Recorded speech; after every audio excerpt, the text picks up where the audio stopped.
আমার বন্ধুগণ, আমার নবীজি সব চাচা ইসলাম কবুল করেন নাই।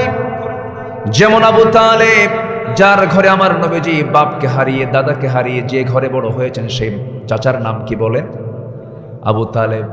আবার আলীর মতো মানুষ, জাফর রাদিয়াল্লাহু আনহুর মতো মানুষ, সাহাবী, দুজন দামি দামি সাহাবীর বাবার নাম আবু তালেব।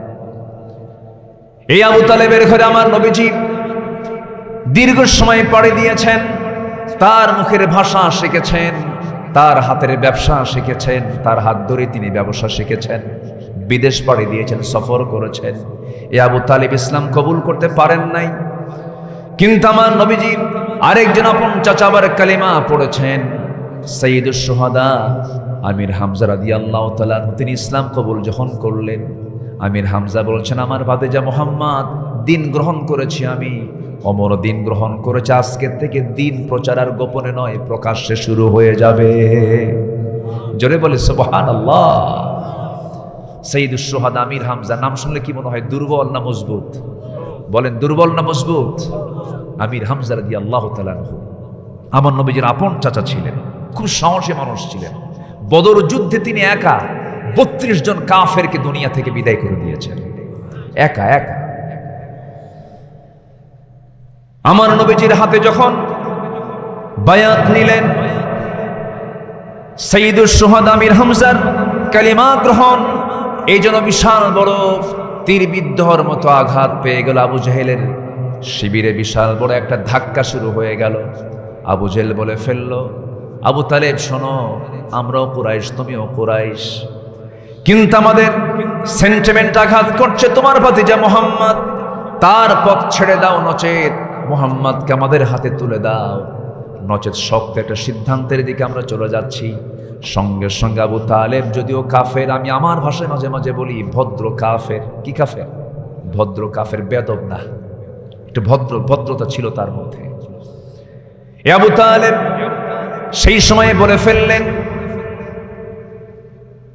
আবু জেহেল শুনে রাখো, আমি তোমার ধর্ম মেনে চলি, আমি আমার বাপদাদার ধর্ম মেনে চলি, কিন্তু ভাতিজা মুহাম্মদকে আমি দারুণ ভালোবাসি, তার ধর্মকেও ভালোবাসি, কিন্তু মানতে পারি না।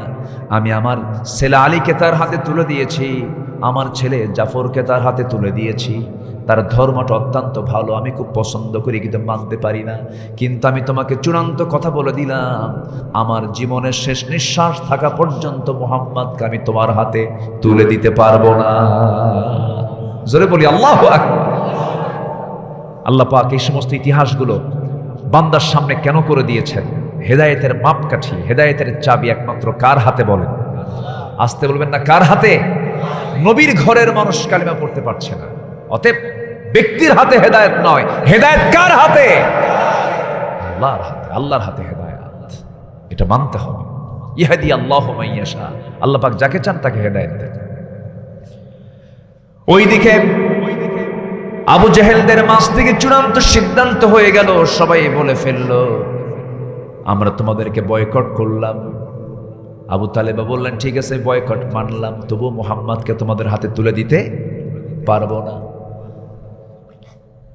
সেই বয়কটের নাম হলো ইতিহাসের ভাষায় শিব আবু তালিব। সেই শিব আবু তালিবই 3টা বছর পাহাড়ের পদদেশে তারা বয়কটে থাকলেন। দুনিয়ার জেলখানায় বিড়ি পাওয়া যায়, খাবার তো আছে, বিড়িও পাওয়া যায়। দুনিয়ার জেলখানায় ফ্যানও পাওয়া যায়, লাইট পাওয়া যায়। দুনিয়ার জেলখানায় সব কিছুই মিলে যায়, কিন্তু আমার নবীজির জেলখানার সঙ্গে পৃথিবীর কোনো জেলখানা মিলবে না। কথাবার্তা বন্ধ, লেনদেন বন্ধ, খাবার বন্ধ। মাঝে মাঝে বহুদিন পর পর মাঝে মাঝে বৃষ্টি হতো। সেই পাহাড়ের উপরে যখন বৃষ্টির পানি পড়তো, ওই বৃষ্টির পানিতে কিছু দুর্বা ঘাস জন্মাতো। সেই দুর্বা ঘাসটা টেনে টেনে মুখে নিয়ে চাবায়া চাবায়া তারা ক্ষুধা নিবারণ করেছে। খাবার না পেয়ে সাহাবায়ে কেরাম বাবলা গাছের কাঁটাযুক্ত ছাল টেনে টেনে ছিঁড়ে পেরে নিয়া মুখে যখন চাবাতে নিয়েছেন, চাবানোর আগেই ওই বাবলা গাছের কাঁটাগুলো ঠোঁটের মধ্যে ঢুকে গিয়ে রক্ত ফিঙ্কি দিয়ে পড়া শুরু হয়ে গেছে। খাবার খেতে পারেন নাই, 3.5 বছর তারা এই বয়কটে থেকেছেন। আমার নবীজির কলিজার টুকরা আদরের দুলালী সর্বকনিষ্ঠ মেয়ে সন্তান ফাতিমা রাদিয়াল্লাহু তাআলা আনহা অল্প বয়সে দুনিয়া থেকে বিদায় হওয়ার মূল কারণ ছিল এই ক্ষুধার কারণে। এমন রোগে তিনি আক্রান্ত হলেন, নবীর ইন্তেকালের মাত্র 6 মাসের মাথায় তিনি দুনিয়া থেকে বিদায় হয়ে গেছেন। এরকম করে সাহাবায়ে কেরাম ক্ষুধা সহ্য করতে না পেরে শেষ পর্যন্ত তারা ছাগলের খাবার পর্যন্ত খেতে বাধ্য হয়েছেন।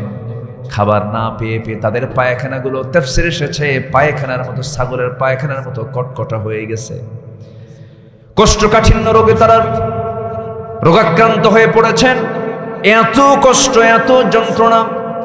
সাহাবায়ে কেরাম যখন একটু বাইরে থেকে ভিতরের দিকে যেতেন, ছোট্ট ছোট্ট বাচ্চাদের, এরপরে তার মাদের কান্নার আওয়াজ তাদের কানে যখন আসতো, মনে হতো কি যেন একটা বিশাল বড় ধাক্কা তাদের কলিজায় আঘাত লাগছে। এত কষ্ট, এত যন্ত্রণার মধ্যেও তারা বলে ফেলেছেন, না না সব ছাড়বো, কিন্তু আমি আল্লাহকে ছাড়বো না। আশহাদু আল্লা ইলাহা ইল্লাল্লাহু ওয়াহদাহু লা শারীকা লাহু ওয়া আশহাদু আন্না মুহাম্মাদান আবদুহু ওয়া রাসূলুহু। প্রেক্ষাপট যখন আসলে একটু বলেই ফেলি, ওই যে আবু তালেব, ওই যে আবু জেহেলরা চুক্তি করে ফেলল, বয়কট করে ফেলল।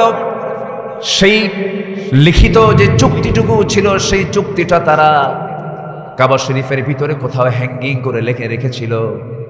রাসূলকে বললেন, আবু তালেব, মুহাম্মদ এত কষ্ট আমরা সই কেমনে? রাসূল বলছেন, চাচা যে চুক্তিনামা ওই কাবা শরীফের ভিতরে তারা লিখে রেখেছে, সেই চুক্তিনামাটা ওই পোকা খেয়ে ফেলে দিয়েছে। এই কথা যখন আবু তালেব শুনলেন, আবু তালেব জানতেন আমার ভাতিজা মুহাম্মদ কোনোদিন একটা মিথ্যা কথা বলতে পারে না।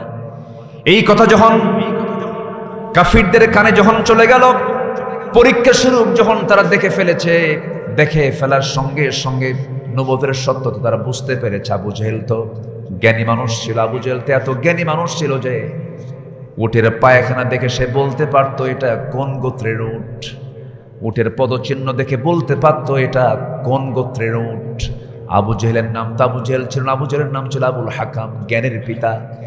এত বড় জ্ঞানী মানুষ, এত বড় মেধাবী মানুষ, আবু জেহেল মুহাম্মদকে চিনবে না এটা ভুল কথা। সে 100% রাসূলকে চিনতে, এটা আল্লাহর নবী।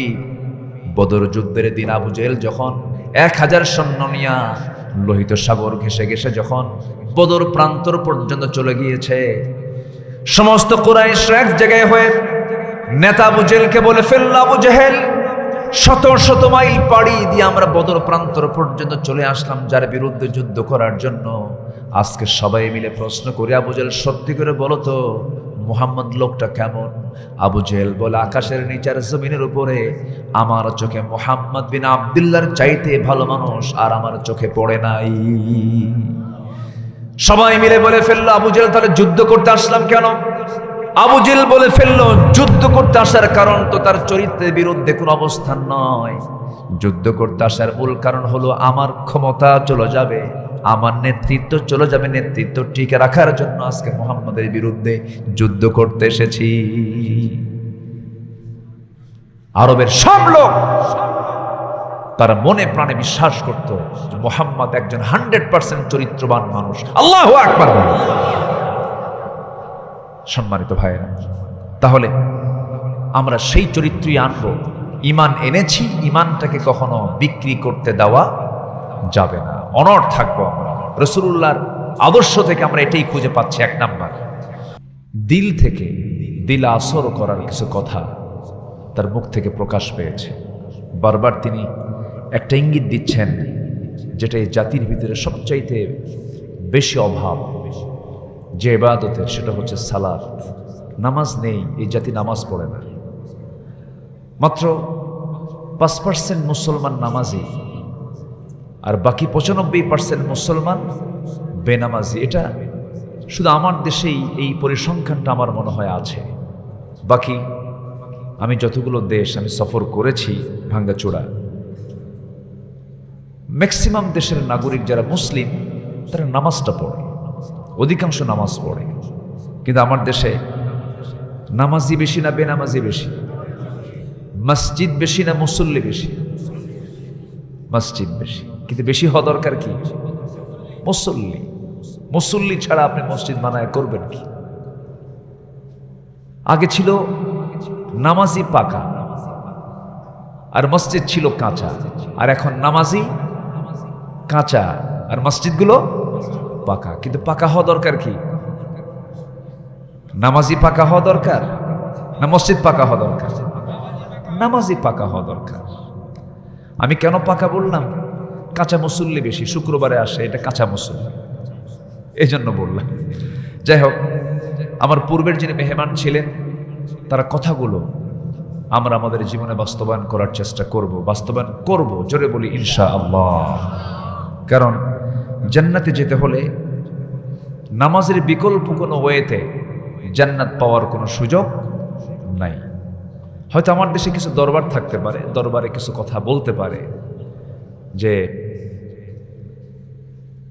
এরকম আছে, কিন্তু আমার দেশে বহু দরবার আছে যে দরবারের মুরিদ হলে নামাজ লাগে না। পানির তলে মোমবাতি, বাবা বাতাসে নেভে না, বাবার নামে হালকা দিলে উজু গোসল লাগে না। মোল্লা মুন্সি নামাজ পড়ে মারেফত তো বোঝে না, বাবার নামে হালকা দিলে সতর ঢাকন লাগে না। সতরও নাই, উজুও নাই, গোসলও নাই, নামাজ তো দূরেই থাকে। আগে বলেন তো, উজু আগে না নামাজ আগে? ওদের উজুই লাগে না, তাহলে নামাজ আর পড়বে কখন? এরকম দরবারও কিন্তু আমার দেশে আছে। বিচিত্র বাংলাদেশ, বিচিত্র একটা এলাকা আছে, এলাকায় মনে হয় একটা নামই আছে 3 লাখ পীর, নাকি আছে নাকি? পীর কি ওখানে আসলে 3 লাখ আছে নাকি? তো নামটা হলো যে কেমনে বুঝলাম? বলেন তো ভাই, 3 লাখ পীর। মানিকগঞ্জ এক মাহফিল ছিল আমার, তো আমি যে গ্রামে মাহফিল করতে গেছি সেই গ্রামে আমি আলোচনা উঠব, তো এক বেচারে বলতেছে, হুজুর আপনি যে গ্রামে আসছেন এই গ্রামে কিন্তু 350 পীর আছে। তো বললাম, 350 পীর থাকতে আপনি আমারে দাওয়াত দিয়েছেন কেন? হুজুর একটাও নামাজ পড়ে না। আমি কিন্তু পীর বিরোধী লোক না, আবার ভুল বুঝবেন না। আমি হক্কানি যদি হয়, কোরআনওয়ালা যদি হয়, শরিয়াকে মানেন এমন যদি কোনো পীর যদি হন, অবশ্যই আমি তাকে সম্মান করি, ভক্তি করি, শ্রদ্ধা করি। কিন্তু যে দরবারে গাজার গন্ধে মশা পর্যন্ত বিরক্ত, এই দরবারের পীর কখনো পীর নয়, এটা ভণ্ড। আসতে বলবেন না, জোরে বলুন ঠিক কিনা? আবার আপনি এই দিক থেকে একটু দূরে যাবেন, আড়াইবাড়ি একটা এলাকা আছে না, আড়াইবাড়ির মরহুম মকবুল গোলাম সরওয়ার সাঈদ রাহিমাহুল্লাহ আলেম ছিলেন, আবার ওইদিকে পীরও ছিলেন। পীর আলেম হতে হবে, আলেম পীর হলে এটা মানা যায়। জাহেল কেমনে পীর হয়? মূর্খ কেমনে পীর হয়? মূর্খ তো মূর্খই। প্রসঙ্গ আসলো তো এই জন্য বলে ফেললাম কথা বলে। সম্মানিত ভাইয়েরা, আমার ইমানটাকে টিকে রাখার জন্য আল্লাহ পাক আমাকে নামাজটা অপরিহার্য করে দিয়েছেন। কাফের এবং মুমিন এই দুটা চেনা যাবে হলো নামাজে। আল ফারকু বাইনাল মুমিন ওয়াল কাফির তারকুস সালাত। ক্লিয়ার কথা। মান তারাকা সালাতান মুতাআম্মিদান ফাকাদ কাফারা। নামাজ ছেড়ে দিল সে কুফরি করল। ইমানদার নামাজি, আর যে ইমানদার যে বেনামাজি সে ইমানদার নয়। আল্লাহ পাক রাসূলকে দিয়ে বুঝাচ্ছেন পার্থক্য হলো কাফের নামাজ পড়ে না, মুমিন নামাজ পড়ে, ছাড়ে না। আমরা নামাজি হব, জোরে বলি ইনশাআল্লাহ। ইনশাআল্লাহ। আমরা কি মুসলমান হব বলেন? জোরে বলেন। নামাজি মুসলমান হব। বেনামাজি মুসলমানও আছে, বেনামাজি আবার মুসলমান। চিন্তা করেন, বেমানান না এটা? এটা বেমানান। বেনামাজি আবার মুসলমান, এটা বেমানান।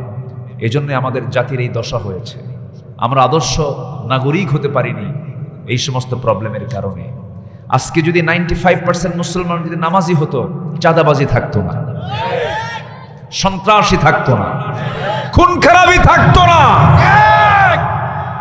অতএব সামনের দিনগুলো আমরা গড়তে চাই নামাজ দিয়ে। নামাজ ভিত্তিক সমাজ ব্যবস্থা গড়ে তুলব, নামাজ কেন্দ্রিক নেতৃত্ব গড়ে তুলব। জোরে বলি ইনশাআল্লাহ। আমি আগের আলোচকের হঠাৎ করে ছেড়ে দেওয়ার ফিনিশিংটা আমি একটু টানি। আমি ভাবছিলাম যে আমি বসবো, কিছু কথা আরো শুনবো।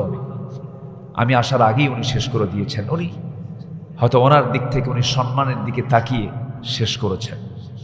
আল্লাহ তার সকল কথার মধ্যে আল্লাহ পাক বারাকা আরো বাড়ায় দেন, আমিন। জোরে বলি আল্লাহুম্মা আমিন। আমরা যে কিতাবকে সামনে রেখে আমরা আলোচনাগুলো শুনতে এসেছি, করতে এসেছি, এই কিতাবকে পৃথিবীর কোনো লেখকের লেখা বই? এটা সাধারণ কি শুধু কিতাব? না। সাধারণ না অসাধারণ? বিস্ময় না মহাবিস্ময়? আশ্চর্য না মহাশ্চর্য? মহাশ্চর্য। এটা লা তুহসা আজাইবু, এটার আজীবতা, এটার আশ্চর্যতা কখনো শেষ হবে না।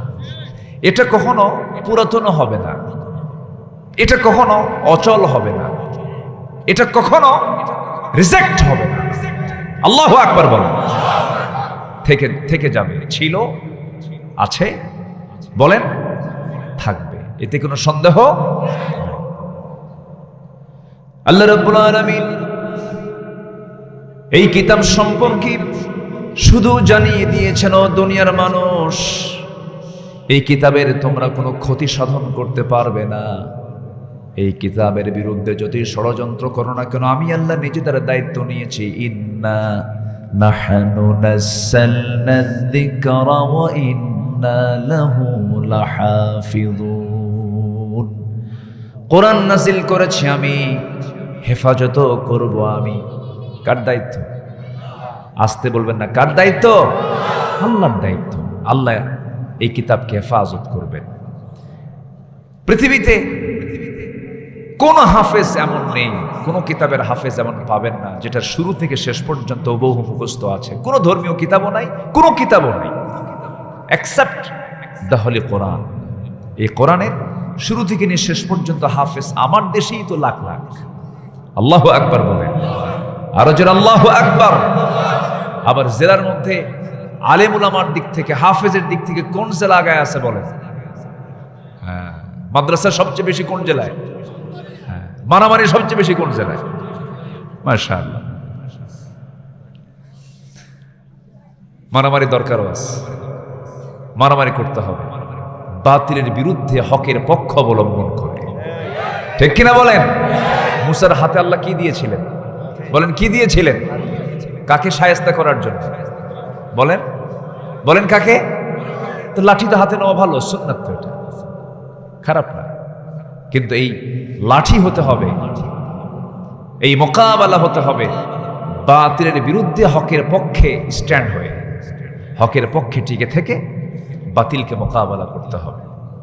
সম্মানিত ভাইয়েরা, আসুন আমি এক রাত তো মূল আলোচনার দিকে আস্তে আস্তে আমি চলে যাচ্ছি। আমার কথা সবাই বুঝতে পারছেন তো নাকি? কারো কোনো কষ্ট হচ্ছে না তো? বলি আলহামদুলিল্লাহ। আমাকে মাহফিল কমিটি, বিশেষ করে বোরহান ভাই সহ এই কমিটির কিছু ভাইয়েরা আমাকে ফোন দিলেন। ভাবলাম এই আষাঢ় শ্রাবণে এই বর্ষায় মাহফিল করবে কেমনে? আগে বললাম যে বিকল্প কোনো জায়গা আছে তো? হুজুর সে ব্যবস্থা আছে, সমস্যা নাই। আল্লাহ আমাদের জন্য আজকে আকাশটাকে খুব সুন্দর বানিয়ে দিয়েছেন এবং the gentle breeze is blowing, মৃদুমন্দ বাতাস বইতেছে। কি সুন্দর একটা আবহাওয়া আমরা পেয়েছি। এটা কার মেহেরবানি বলেন? বলি আলহামদুলিল্লাহ। সম্মানিত ভাইয়েরা, এই কালামকে যদি আপনি কোনো ব্যক্তি দিয়ে বুঝতে চান, বিশেষ কোনো পার্সন দিয়ে যদি কোরআনটাকে বুঝতে চান, একজন ব্যক্তির দিকে তাকাতে হবে। তিনি কে বলুন তো? মুহাম্মদুর রাসূলুল্লাহ, মুহাম্মদুর রাসূলুল্লাহ সাল্লাল্লাহু আলাইহি ওয়াসাল্লাম। তাহলে কোরআন হচ্ছে আল্লাহ পাক আমাকে আপনাকে দিয়েছেন থিওরিক্যাল, আর এটার প্র্যাকটিক্যাল যে রূপ যিনি ছিলেন, বাস্তব রূপ যার মধ্যে আল্লাহ পাক পরিস্ফুটিত করেছেন তিনি হচ্ছেন নবিয়ুনা সাইয়্যিদুনা মুহাম্মদ সাল্লাল্লাহু আলাইহি ওয়াসাল্লাম।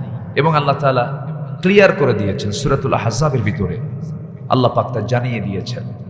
আল্লাহ রাব্বুল আলামিন বলেন,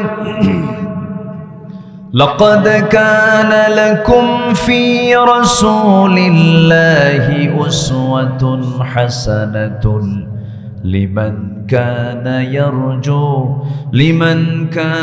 يرجو الله واليوم الآخر وذكر الله كثيرا। তোমাদের জন্য উত্তম আদর্শের বাস্তব নমুনা কাউকে বানানো হয় নাই, যাকে বানিয়েছি উসওয়া হাসানা করে তিনি হচ্ছেন কেউ নন, মুহাম্মদ সাল্লাল্লাহু।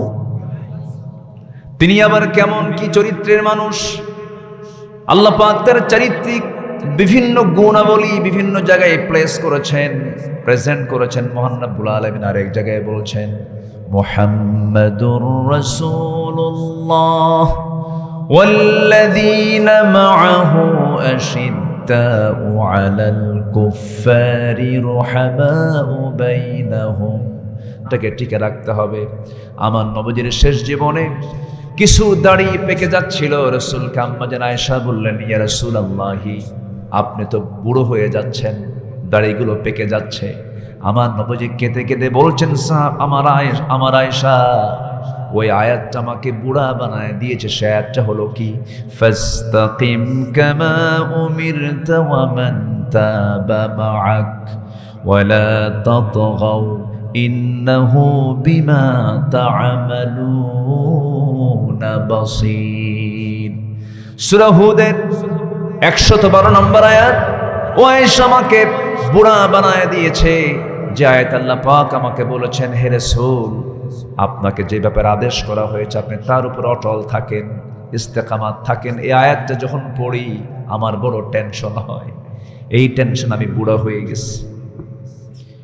এই জন্য তাওহীদের পথে দৃঢ় থাকতে হবে, অবিচল থাকতে হবে, একনিষ্ঠতা নিয়ে আসতে হবে, ইখলাস নিয়ে আসতে হবে, তাজকিয়াতুন নফস নিয়ে আসতে হবে, নফসের শুদ্ধতা নিয়ে আসতে হবে। একনিষ্ঠতা নেই ইবাদত কবুল হবে না, তাজকিয়াতুন নফস নেই, নফসের শুদ্ধতা নেই, ইবাদত কবুল হবে না। ইবাদত কবুলের জন্য পূর্ব কিছু শর্ত আছে, সেই শর্তগুলোর মধ্যে এগুলো হচ্ছে অন্যতম শর্ত। নফসের শুদ্ধতা থাকতে হবে, একনিষ্ঠতা থাকতে হবে।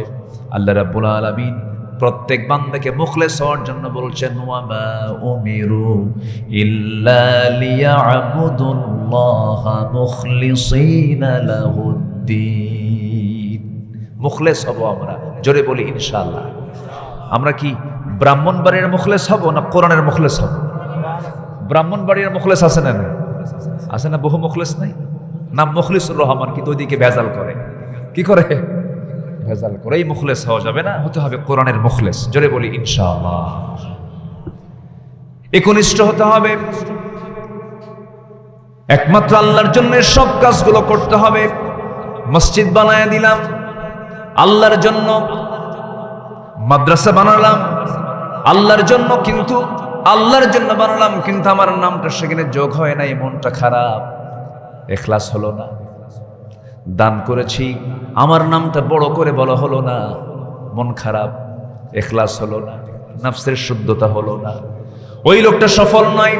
সফলকে আল্লাহ রাব্বুল আলামিন বলেন, قد أفلح من تزكى وذكر اسم ربه فصلى بل تؤثرون الحياة الدنيا والآخرة خير وأبقى إن هذا لفي الصحف الأولى صحف إبراهيم وموسى جربون الله أكبر। সফলকে যার মধ্যে তিনটা জিনিস থাকবে সে হলো সফল। কার কথা? যার ভিতরে তিনটা জিনিস যার মধ্যে থাকবে সে হলো মহা সফল। নাম্বার হলো যে ব্যক্তি নফসকে শুদ্ধ করতে পেরেছে, নফসকে শুদ্ধতার মধ্যে আনতে পেরেছে। নাম্বার 2 হলো যার জিহ্বাটা আল্লাহর জিকিরে ভিজাতে পেরেছে, এই জিহ্বাটা আল্লাহ পাক আমার আপনার জিহ্বাটা শুকনা রেখেছেন না ভিজানো রেখেছেন? কি শুকনা না ভিজানো? জিহ্বার চতুর্পার্শ্বে লালা আছে না নাই? সে লালাটা কি স্বাদের? না, কোনো স্বাদ নাই, কিন্তু লবণও না, কোনো স্বাদও না, মিষ্টিও না, লবণও নয়, টকও নয়। একই দেহ, জিহ্বার লালার ভিতরে কোনো স্বাদ নাই। আবার একটু উপরে যান, চোখের দিকে যান, চোখের পানিগুলো কেমন? লবণাক্ত। তাহলে এখান থেকেও রস বের হয়, চোখ থেকেও পানি বের হয়। চোখের পানি লবণ, আর জিহ্বার পানি হচ্ছে স্বাদহীন, একটা অন্যরকম অনুভূতি, এর কোনো স্বাদ নাই। আবার গা থেকে যে পানিগুলো বের হয় এটা আবার লবণ। একই দেহ বিভিন্ন মেশিন দিয়ে সাজিয়ে রেখেছেন যিনি, তিনি আমার কে? আসতে বলবেন না, তিনি আমার কে? আল্লাহ বলছেন, বান্দা আমি তোমার জিহ্বাটাকে ভিজিয়ে রেখেছি, শুকনা করি নাই, ভাটার মধ্যে দেই না, জোয়ারে রাখছি। তোমার জিহ্বা আমি পানির জোয়ারে রেখে দিয়েছি, জিহ্বা ভিজায় দিয়েছি, কারো জিকির করার জন্য নয়, কোন দুনিয়ার নেতার জন্য জিকির করার জন্য দেই নাই, আমার নামের জিকির করার জন্য তোমার জিহ্বা আমি ভিজিয়ে রেখেছি। এত তেল মারা ভালো না। আমার দেশে তেল মারা নেতা, তেল মারা নেতা কম না বেশি? আসতে বলো, কম না বেশি? শুধু 54 বছর তেল মারতেই দেখলাম, শুধু তেল মারে। যে দল ক্ষমতায় আসে খালি তেল মারে। হ্যাঁ, শুধু তেল মারা, তেল মারা রাজনীতি চলছে আমার দেশে 54 বছর যাবত। হবে না কেন? কারণ আমার দেশে তো আপেল গাছ নাই যে দুই একটা বিজ্ঞানী নিউটন বের হবে। আপেল কেন নিচে পড়লো? আপেল কেন উপরে গেল না? এই গবেষণা করতে করতেই মাধ্যাকর্ষণ শক্তি আবিষ্কার করে ফেললো বিজ্ঞানী নিউটন, তাই না? হ্যাঁ। এখন আমার দেশে তার আপেল নাই, আছে হলো সরিষার তেল। কি আছে? খালি তেল মারে। রাসূল বলেছেন, কোন ব্যক্তির সামনে কোন ব্যক্তি যখন তেল মারবে তার মুখে মাটি মারো। তার মুখে কি মারো? মাটি মারো। সংসদ বিগত 16 বছর ছিল শুধু তেল মারার জায়গা। মাঝে মাঝে মমতাজ আবার গানও গাইত। জানেন না? আপনারা জানেন না? গানও গাইত। এদেশের মানুষের ঘাম ঝরা অর্থর টাকা দিয়ে সংসদ চলে। প্রতি সেকেন্ডে হাজার হাজার টাকা খরচ হয়। সেই সংসদে দাঁড়িয়ে গান গায়, আর সমস্ত সংসদ সদস্যরা আস্তে গান কেন? রঙ্গমঞ্চ বানিয়েছিল ওরা।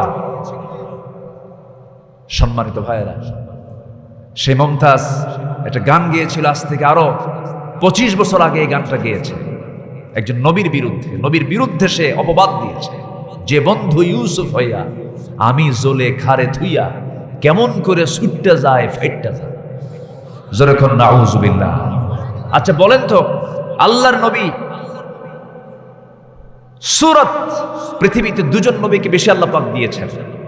এক নম্বর হচ্ছেন মুহাম্মদ সাল্লাল্লাহু, আরেকজন হচ্ছেন ইউসুফ আলাইহিস সালাতু ওয়াস সালাম। এই একজন আল্লাহর পয়গম্বর।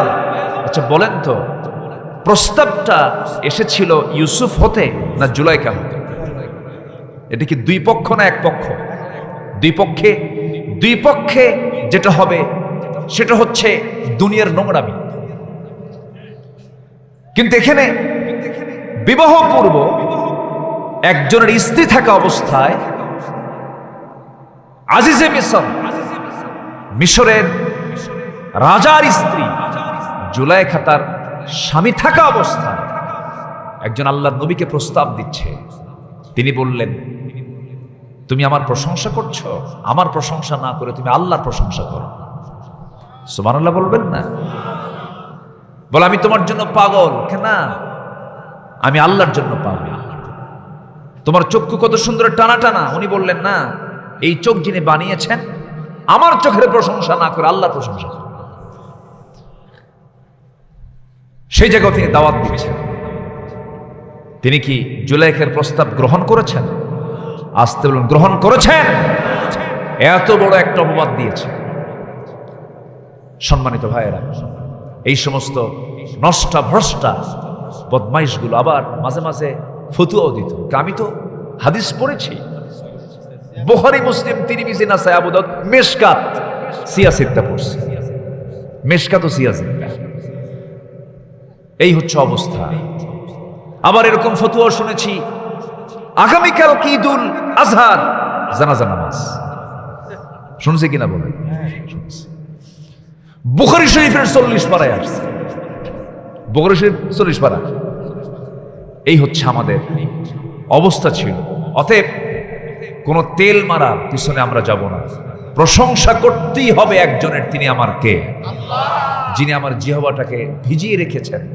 যদি জিহ্বাটা শুকনা হতো, জিহ্বার চতুর্পার্শ্বে যদি পানি না হতো, পানি না থাকতো, মুখ থেকে কথা বের হতো না।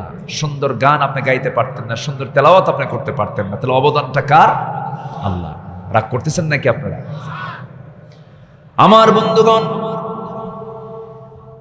আল্লাহ রাব্বুল আলামিন বান্দাকে ডাক দিয়ে বলছেন, বান্দারে, প্রশংসা পাবার দাবিদার পৃথিবীর কেউ হতে পারে না। প্রথম দাবিদার হলাম আমি, আল্লাহ রাব্বুল আলামিন।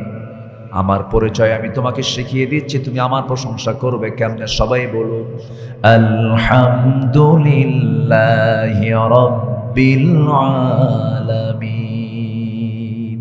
আমার রব শুধু মানুষের না, রব্বুল আলামিন, সবার রব। যেরকম সুবহানাল্লাহ।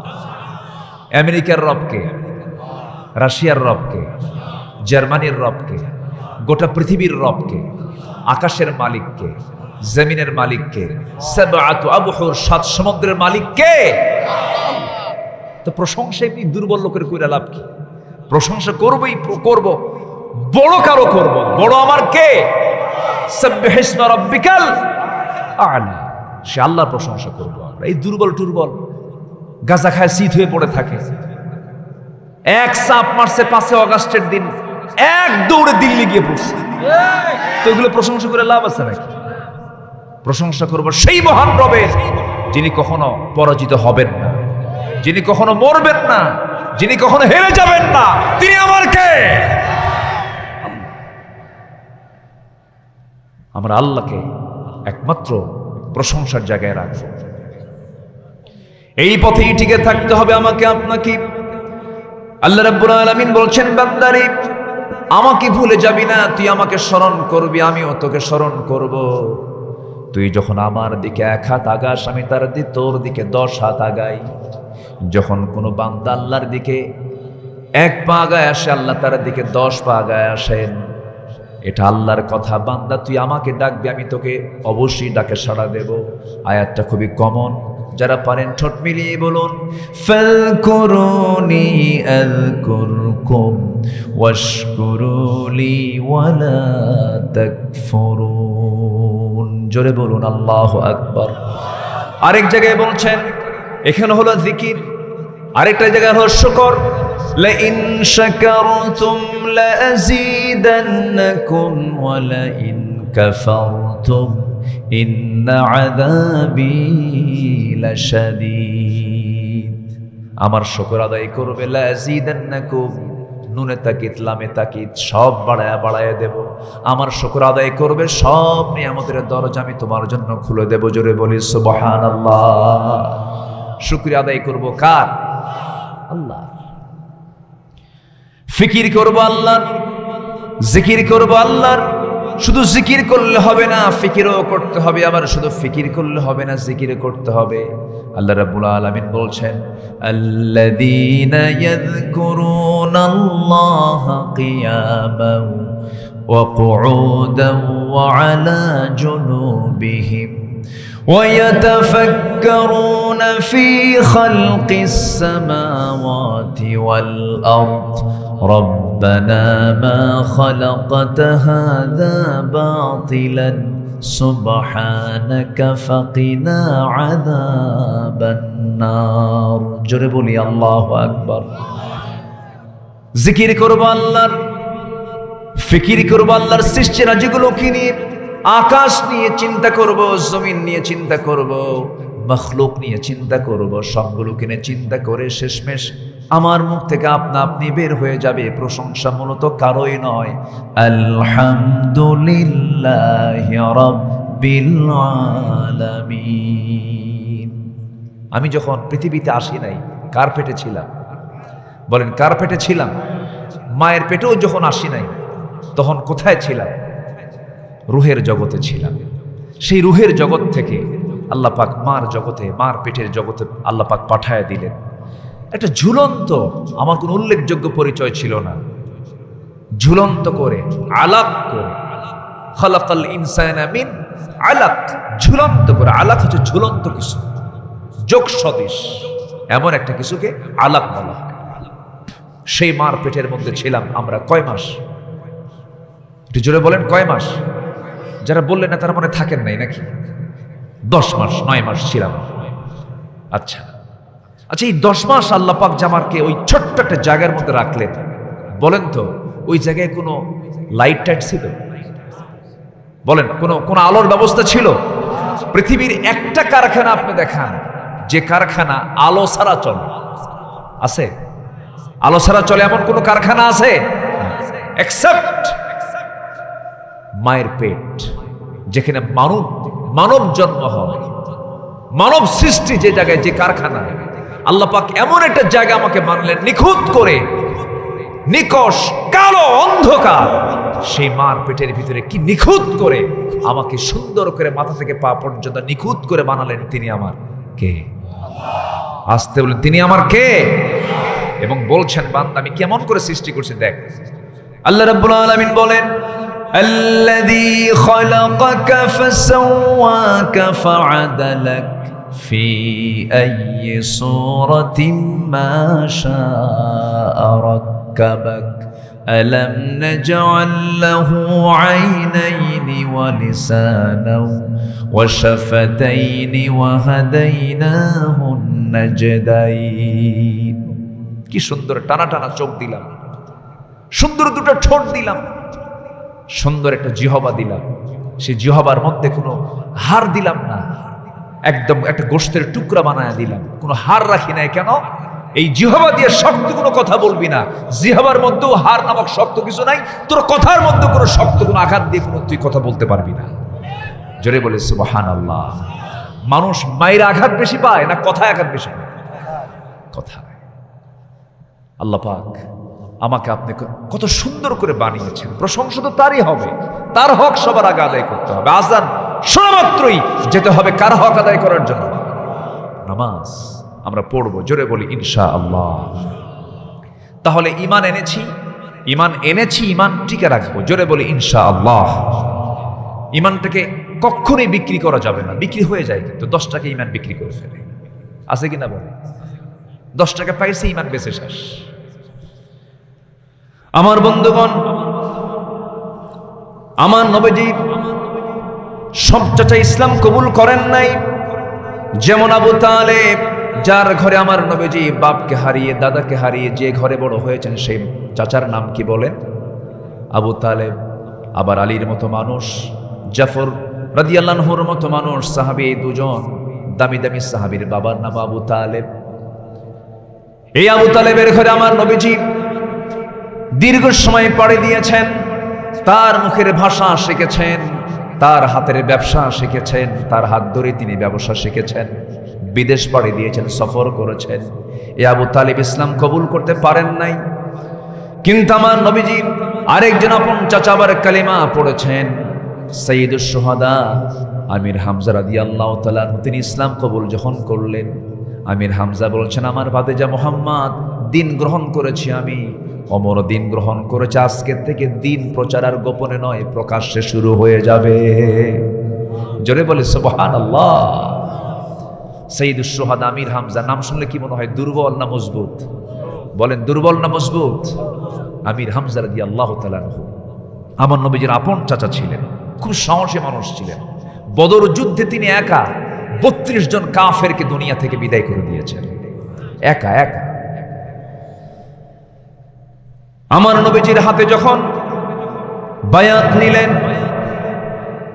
সাইয়্যিদুশ শুহাদা আমির হামজার কালিমা গ্রহণ, এই জন্য বিশাল বড় তীরবিদ্ধর মতো আঘাত পেয়ে গেল আবু জেহেলের শিবিরে। বিশাল বড় একটা ধাক্কা শুরু হয়ে গেল।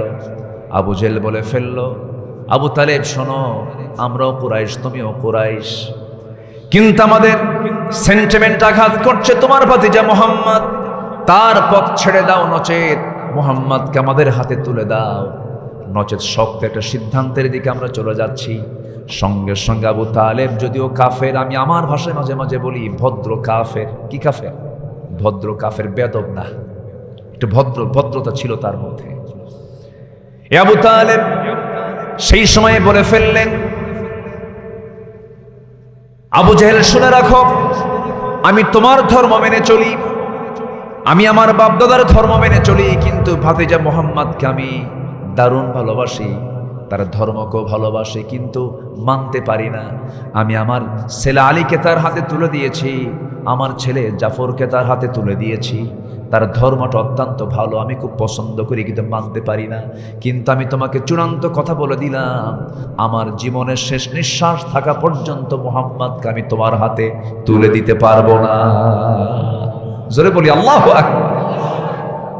আল্লাহ পাক এই সমস্ত ইতিহাসগুলো বান্দার সামনে কেন করে দিয়েছেন? হেদায়েতের মাপকাঠি, হেদায়েতের চাবি একমাত্র কার হাতে বলেন? আসতে বলবেন না, কার হাতে? নবীর ঘরের মানুষ কালিমা পড়তে পারছে না, অতএব ব্যক্তির হাতে হেদায়েত নয়, হেদায়েত কার হাতে? আল্লাহর হাতে। আল্লাহর হাতে হেদায়েত, এটা মানতে হবে। ইহদি আল্লাহু মান ইয়াশা, আল্লাহ পাক যাকে চান তাকে হেদায়েত দেন। ওইদিকে আবু জেহেলদের মাঝ থেকে চূড়ান্ত সিদ্ধান্ত হয়ে গেল, সবাই বলে ফেললো আমরা তোমাদেরকে বয়কট করলাম। আবু তালেবা বললেন ঠিক আছে বয়কট মানলাম, তবু মুহাম্মদকে তোমাদের হাতে তুলে দিতে পারবো না। সেই বয়কটের নাম হলো ইতিহাসের ভাষায় শিব আবু তালিব। সেই শিব আবু তালিবই 3টা বছর পাহাড়ের পদদেশে তারা বয়কটে থাকলেন। দুনিয়ার জেলখানায় বিড়ি পাওয়া যায়, খাবার তো আছে, বিড়িও পাওয়া যায়। দুনিয়ার জেলখানায় ফ্যানও পাওয়া যায়, লাইট পাওয়া যায়। দুনিয়ার জেলখানায় সব কিছুই মিলে যায়, কিন্তু আমার নবীর জেলখানার সঙ্গে পৃথিবীর কোনো জেলখানা মিলবে না। কথাবার্তা বন্ধ, লেনদেন বন্ধ, খাবার বন্ধ। মাঝে মাঝে বহুদিন পর পর মাঝে মাঝে বৃষ্টি হতো। সেই পাহাড়ের উপরে যখন বৃষ্টির পানি পড়তো, ওই বৃষ্টির পানিতে কিছু দুর্বা ঘাস জন্মাতো। সেই দুর্বা ঘাসটা টেনে টেনে মুখে নিয়ে চাবায়া চাবায়া তারা ক্ষুধা নিবারণ করেছে। খাবার না পেয়ে সাহাবে কেরাম বাবলা গাছের কাঁটাযুক্ত ছাল টেনে টেনে ছিঁড়ে পেরে নিয়া মুখে যখন চাবাতে নিয়েছেন, চাবানোর আগেই ওই বাবলা গাছের কাঁটাগুলো ঠোঁটের মধ্যে ঢুকে গিয়ে রক্ত ফিঙ্কি দিয়ে পড়া শুরু হয়ে গেছে। খাবার খেতে পারেন নাই। 3.5 বছর তারা এই বয়কটে থেকেছেন। আমার নবীর কলিজার টুকরা আদরের দুলালী সর্বকনিষ্ঠ মেয়ে সন্তান ফাতিমা রাদিয়াল্লাহু তাআলা আনহা অল্প বয়সে দুনিয়া থেকে বিদায় হওয়ার মূল কারণ ছিল এই ক্ষুধার কারণে। এমন রোগে তিনি আক্রান্ত হলেন, নবীর ইন্তেকালের মাত্র 6 মাসের মাথায় তিনি দুনিয়া থেকে বিদায় হয়ে গেছেন। এরকম করে সাহাবায়ে কেরাম ক্ষুধা সহ্য করতে না পেরে শেষ পর্যন্ত তারা ছাগলের খাবার পর্যন্ত খেতে বাধ্য হয়েছেন। খাবার না পেয়ে তাদের পায়খানাগুলো, তাফসীরে এসেছে পায়খানার মতো, ছাগলের পায়খানার মতো কটকটা হয়ে গেছে। কোষ্ঠকাঠিন্য রোগে তারা রোগাক্রান্ত হয়ে পড়েছেন। এত কষ্ট, এত যন্ত্রণা। সাহাবে কেরাম যখন একটু বাইরে থেকে ভিতরের দিকে যেতেন, ছোট্ট ছোট্ট বাচ্চাদের, এরপরে তার মাদের কান্নার আওয়াজ তাদের কানে যখন আসতো, মনে হতো কি যেন একটা বিশাল বড় ধাক্কা তাদের কলিজায় আঘাত লাগছে। এত কষ্ট, এত যন্ত্রণার মধ্যেও তারা বলে ফেলেছেন না না সব ছাড়বো, কিন্তু আমি আল্লাহকে ছাড়বো না। আশহাদু আল্লা ইলাহা ইল্লাল্লাহু ওয়াহদাহু লা শারীকা লাহু ওয়া আশহাদু আন্না মুহাম্মাদান আবদুহু ওয়া রাসূলুহু।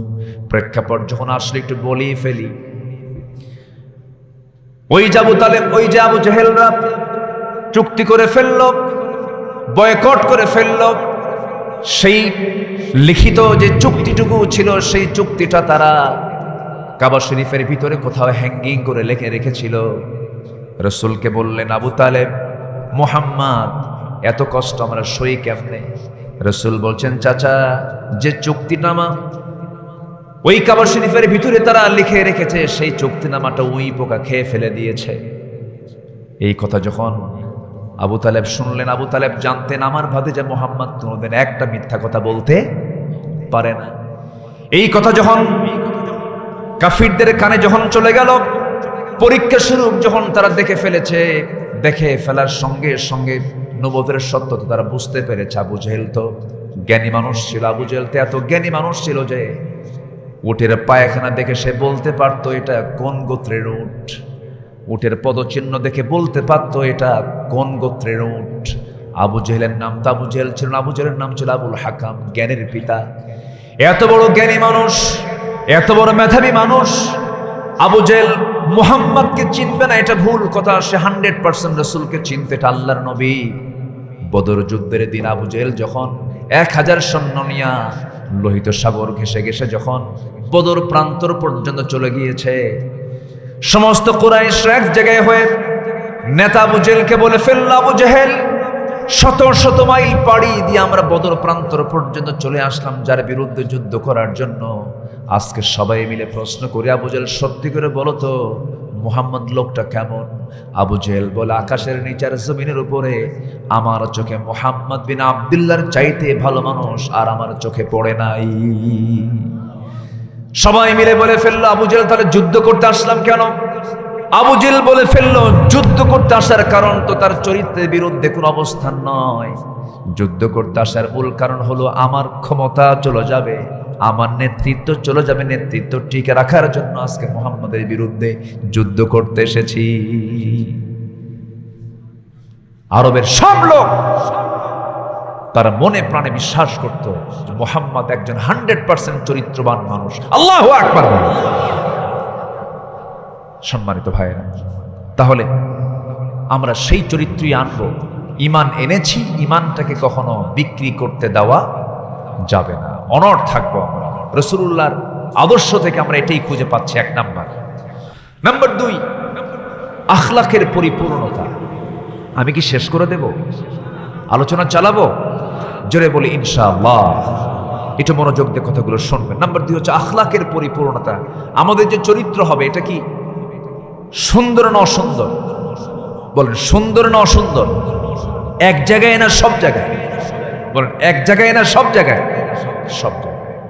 আমার নবীজির চরিত্র যেমন সব জায়গায় সুন্দর ছিল, আমরাও চেষ্টা করবো আমাদের চরিত্র সব জায়গায় সুন্দর রাখা।